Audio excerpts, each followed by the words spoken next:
ప్రభునందు ప్రియులారా, ప్రభునామమున మీకు వందనములు.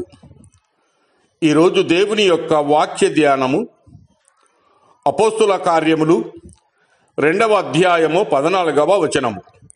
అయితే పేతురు ఆ 11తో కూడా లేచి నిలిచి బిగ్గరగా వారితో ఇట్లనెను, యూదయ మనుషులారా, యెరూషలేములో కాపురమున్న సమస్త జనులారా, ఇది మీకు తెలియగాక.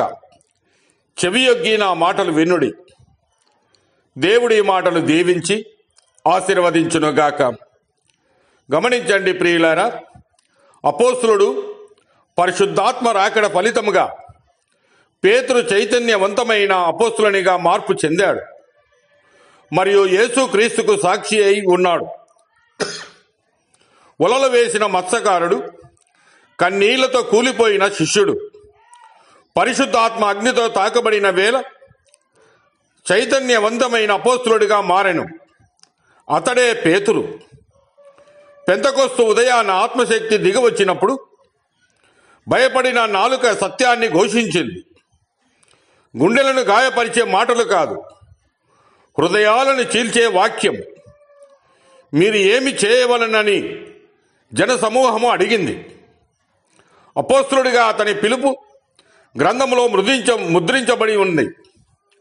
ప్రభు అయిన యేసు నియమించిన 12 ఒకడని సాక్ష్యాలు పలికాయి. పరిశుద్ధాత్మ ప్రేరేపణతో పత్రికలలో తన పేరు ఉంచాడు. సువార్తకు ముద్రగా నిలిచాడు. యూదుల మధ్య తన పరిచర్య దైవ సంకల్పమే.